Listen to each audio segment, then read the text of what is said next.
రాజశేఖర్ రెడ్డికి చంద్రబాబు నాయుడుకి మధ్యలో మరో నాయకుడు ఉన్నాడు, జగన్మోహన్ రెడ్డి. ఆయన దగ్గర కూడా మీరు కొద్దిపాలు ఎమ్మెల్యేగా పనిచేశారు. జగన్మోహన్ రెడ్డి అనే పిల్లవాడు, ఆయనకి అనుభవం లేదు, ఆయనకి ఒకటే డిజైర్ ఉంది ముఖ్యమంత్రి అవ్వాలని. ముఖ్యమంత్రి అవ్వాలంటే ఫస్ట్ గ్రాస్ రూట్లో పార్టీ ఎస్టాబ్లిష్ అవ్వాలి. జగన్ గారు వచ్చినప్పుడే 10,000, 5,000, 20,000 మంది పోగొతే అది వాపు తప్ప ఓటింగ్ కాదు. పంచాయతీ ఎన్నికల్లో పోటీ చేయమంటే చేయలే జగన్మోహన్ రెడ్డి. పంచాయతీలో నువ్వు ఎలక్షన్లో ఎప్పుడైతే పోటీ చేయలేదో జనరల్ ఎలక్షన్స్లో ఫెయిల్ అయిపోయావు. పునాది వేసుకోవాలి కదా, ఏ రాజకీయ పార్టీ అయినా పునాది ఉండాలి. నేను వచ్చినప్పుడు 1,00,000 మంది వచ్చారంటే అది బలమా? ఏ పంచాయతీ ఎన్నికల్లో పోటీ చేయలేదు జగన్మోహన్ రెడ్డి? గతంలో మీ ఎమ్మెల్యేలు అయిన అవ్వకముందు మండలాలు, గ్రామ పంచాయతీ ఎన్నికలైనవి. అది ఫైట్ చేయమన్నాం మనం. 10 గెలిచినా 5 గెలిచినా you have to fight it అన్నాం. ఆయన నుంచో కంటెస్ట్ చేయలేదుగా. వైఎస్ఆర్ పార్టీ అక్కడ కంటెస్ట్ చేయాల. లోకల్ బాడీ ఎలక్షన్స్ కంటెస్ట్ చేయలేదంటారు. ఓకే, మీరైతే జగన్మోహన్ రెడ్డి దగ్గర కొద్ది కాలం పనిచేశారు, ఎమ్మెల్యేగా ఉన్నారు మీరు. ఆయన కోటరీలో ఉన్నారు. అదే వాళ్ళ తండ్రి గారు రాజశేఖర్ రెడ్డి గారి దగ్గర కూడా మీరు ఆయన కోటరీలో ఉన్నారు మీరు. అంటే రాజశేఖర్ రెడ్డి, జగన్మోహన్ రెడ్డి గారికి వ్యత్యాసం ఏమండి? Rajasekhar Reddy is a different man, Jaganmohan Reddy is a quite different man. Rajasekhar Reddy ప్రతి ఒక్కరిని గౌరవించేవాడు, కొంతమంది సలహాలు ఇస్తే వినేవాడు, అది అమలు చేసేవాడు. అదేంటండి, రాత్రి 11:30 ఫోన్ చేసినా రాజశేఖర్ రెడ్డి గారు ఫోన్ లేపేవాడు. వాళ్ళ పిఏ ఇచ్చేవాడు, మనతో మాట్లాడేవాడు. ఉదయం పూట ఆయనే డైలీ ఫోన్ చేసేవాడు. మనం జగన్మోహన్ రెడ్డి గారితో కలవాలంటే being MLA it will take 3-4 days time. ఎంత బిజీగా ఉంటారు ఆయన? బిజీ ఉంటాడో ఏముంటాడో. అంటే చంద్రబాబు నాయుడుతో కలవాలంటే ఎన్ని రోజులు పడుతుంది మీకు టైం? సెకండ్, ఇప్పుడు మీరు రాండి, పొద్దున్న 20 సార్లు వెళ్తా ఇద్దరికి. అవును, ఇప్పుడు ఆయన రాజధాని ఇక్కడ వెలగపూడికి వచ్చింది కాబట్టి మీకు అమరావతికి వచ్చింది. ఈవెన్ హైదరాబాద్ ఆల్సో నేను ఏం ఫోన్ చేసేవాడిని కాదు వస్తానని. సెక్రటరీ పనుల కోసం వెళ్ళేవాళ్ళు. ఆ సెక్రటరీ వెళ్ళినప్పుడల్లా తలుపు తీసి ఊరి మాట్లాడి వచ్చాను. ఇప్పుడు మీ పార్టీ సైనికులు మేము. ఆ సైనికులకు కూడా మనకి 4 రోజులు 5 రోజులు పట్టేట. ఈ లోపల మాకు ఏదైనా జరిగిపోతే ఏం జరుగుతుందని భావిస్తున్నారు? మరి ఏం జరుగుతుందని కాదు, any have incident, not my self, any MLA. ఇప్పుడు సమస్యలు ఉంటాయి, అనేక ఇబ్బందులు ఉంటాయి. అపోజిషన్ పార్టీలో ఉన్నాం, అక్కడ ఇంట్లో కూడా ఒక పిఏ పెట్టుకోవాలి. ఆల్ ఆఫ్ సడన్ నేను వస్తే ఫోన్ లేపరా అని చెప్పాలి. ఆఫీస్లో పిఏ ఉన్నారు కదా జగన్మోహన్ రెడ్డి గారికి. ఎవడండి ఆఫీస్లో ఉంటాడు, కేఎన్ఆర్ ఉంటాడు. కేఎన్ఆర్ ఉన్నంతనే ఫోను. ఆయన వెళ్ళిపోతే ఇంటికి మన దుకాణం బంద్. అది నాకు కరెక్ట్. కేఎన్ఆర్ గారు వెళ్ళిపోతే దుకాణం బంద్. ఇంటికి వెళ్ళిపోతాడు ఆ పిల్లడు. ఫోన్కి సమస్య ఉండదు. ఆయన కూడా స్విచ్ ఆఫ్ చేస్తాడు 10ంటికి. ఎవరు? కేఎన్ఆర్ గారు. అతనితో మీకు ఎలాంటి, అంటే పిఏతో మీరు బాగానే మాట్లాడేవాళ్ళు? ఏదైనా అందరూ నాతో బాగా మాట్లాడతారండి. జగన్ గారు కూడా బాగా మాట్లాడతాడండి. కానీ మాది 32 years political industry. We know better than Jaganmohan Reddy. అంటే జగన్మోహన్ రెడ్డి దగ్గర పనిచేస్తున్న పిఏగా ఉన్న కేఎన్ఆర్, అంటే మీరు ఫోన్ చేసినప్పుడు ఆయన వ్యవహార శైలి ఎలా ఉండేది? అది చాలా బాగుంటుంది కేఎన్ఆర్ గారి వ్యవహార శైలి. అంటే జగన్మోహన్ రెడ్డి దగ్గర పనిచేస్తున్నా అన్నట్లు ఆయన కూడా ఏదైనా ఫీల్ అయ్యేవాడా గట్టిగా? ఏమన్నా లేదు, పాపం మంచోడు. కొంచెం బాగా రిసీవ్ చేసుకునేవాళ్ళు. అంటే జగన్మోహన్ రెడ్డి గారి లాగా కొద్దిగా ఇదిగా డాంబికాలకు పోయే వాళ్ళు అయితే కాదు. మంచోడు.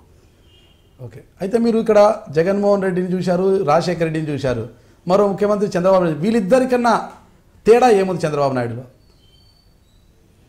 చంద్రబాబు గారు ఏంటంటే ఒక ప్లాన్డ్, చక్కగా పరిపాలన దక్షుడు. ఆయన అనుభవం ఉంది. ఏ టైంలో ఎట్లా చేయాలి, ఏ రకంగా చేయాలి, లేకపోతే ఏ రకంగా సర్దాలి, సహనం, ఓపిక. ఏమండి, తన మనుషుల్ని ఏ రకంగా గౌరవించుకోవాలి, ప్రేమ మాట్లాడాలి, ఎప్పుడెప్పుడు ఎవరిని పిలిచి మాట్లాడుకోవాలి, ఇవన్నీ ఆయనకి తెలుసు. కాబట్టి ఆయన స్టేబుల్గా ఉంటాడు. ఇక్కడ ఇట్ట కాదు, దుకాణాలు ప్రతి జిల్లాలో కోటరీ ఉందండి. వైఎస్ఆర్సీపీలో కోటరీ అంటే ఎలాంటిది? ఓ బ్యాచ్ ఉంది ఆయనకి. ఆ బ్యాచ్ మాటే నడుస్తుంది. మీరు దేవుడైనా మీకు దొంగని కింద ట్రీట్ చేస్తారు వాళ్ళు. ఆ బ్యాచ్ అంటే ఎవరెవరు ఉంటారంటారు? పేర్లు నాకు మీకెందుకు చెప్తాను, నేను చెప్తే అందరికి తెలుస్తుంది కదా. ఈ తెలిసేది లోకంలో ప్రవక్తల వల్ల కాల, మీ వల్ల, నా వల్ల కాదు. అంటే మీడియా ద్వారా ఏదైనా తెలియాలి కదా. Each and everybody knows. Krishna జిల్లాలో ఏ కోటరీ ఉంది, ఈస్ట్ వెస్ట్ గోదావరిలో ఏ కోటరీ ఉన్నాయి, ప్రకాశం జిల్లాలో ఏ కోటరీ ఉంది each and every persons know ఆ కోటరీలు. వీళ్ళు ఏం పని చేస్తారంటారు? ఇదే వాళ్ళకి నచ్చిన వాడిని లేపుతారు, నచ్చిన వాళ్ళకి కింద పంచేస్తారు. అంటే మిమ్మల్ని ఎవరైనా దించారా కిందికి? నాకు ఇవ్వడం వల్ల కాదు, నాకు దించడం ఎక్కిస్తాం, నా సెల్ఫ్ ఇదే. మీరు అనుకుంటే ఎక్కుతారు, లేదంటే దిగుతారు. పోరాటమే మా జీవితం.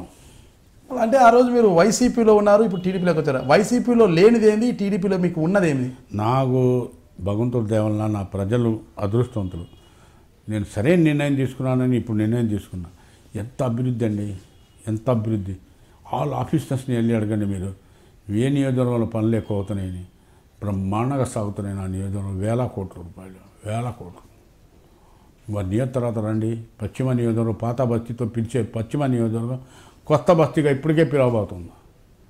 మీరేమో అభివృద్ధి అంటారు, అభివృద్ధి కూడా కాంగ్రెస్ హయాంలో మంజూరైన నిధులు ఇప్పుడు వస్తున్నాయి, కొత్తగా వచ్చేటి ఏం లేదు. ఒకటండి, కాంగ్రెస్ పార్టీ ఏంటంటే జ్యువెల్, హ్యాపీనెస్, దానిలో ఏంటంటే రిస్ట్రిక్షన్ ఉండదు. మీరు ఏం చేస్తున్నారో వాళ్ళకి అనవసరం, వాళ్ళు ఏం చేస్తున్నారో మీకు అనవసరం. ఆ టైంలో వాళ్ళకి కృషి చేస్తే అది ఒక పద్ధతి గల పార్టీ, అది ఒక టైప్ ఆఫ్ పార్టీ. ఎంజాయ్ చేయవచ్చు పాలిటిక్స్ దాంట్లో. దీంట్లో ఇట్లా కాదు, 7 గంటల నుంచి రాత్రి 11 వరకు కష్టమే దీంట్లో. ఈ తెలుగుదేశం ఖాళీ ఉండదు, మాకు వర్క్ జరుగుతూనే ఉంటుంది. మళ్ళీ అలాంటప్పుడు మీరు కాంగ్రెస్ పార్టీలో ఉండొచ్చు కదా, బాగా జోయల్గా ఉంటా అంటే. జోయల్ నాకు ఇష్టం ఉండదుగా, నాకు గంట ఖాళీ కూర్చోండి బేదారు తలకాయ నిప్పి వస్తుంది. కష్టపడాలి, ఎస్, స్ట్రగుల్ చేయాలి, పోరాడాలి, ప్రజల సమస్యలు పరిష్కరించాలి. అది మీరు మళ్ళీ అంత కష్టపడుతుంటే బాగా మహేష్ బాబు లాగా తయారైపోవాలి కదా సార్. మీరు బాగా సన్నగా స్లిమ్ కావాలి కదా, మీరు బాడీ నాకు థైరాయిడ్ ప్రాబ్లం ఉంది. తర్వాత ఏజ్ని బట్టి బాడీ తగ్గదు. అది అబౌవ్ 60s ఉన్నాం మేము, ఎట్లా తగ్గుద్ది? ఇప్పుడు మీ ఏజ్ ఎంత సార్? 60 దాటింది. 60 దాటింది.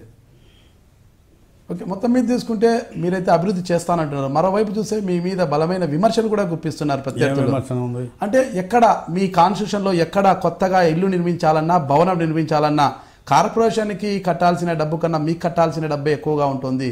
మీకు లంచం ఇవ్వందే ఏ ఇల్లు కూడా, కొత్త భవంతి కూడా నిర్మించుకోలేని పరిస్థితి ఉంది అనేది మీ ప్రత్యర్థులు. పనికి ఫాల్తూ మాటలు. భవనం నిర్మాణం చేయాలంటే 4 కోట్లు ఇస్తాడా, మాకు లక్షలు ఇస్తాడా? ఏమండే, అసలు ఎందుకు ఇస్తాడు మాకు?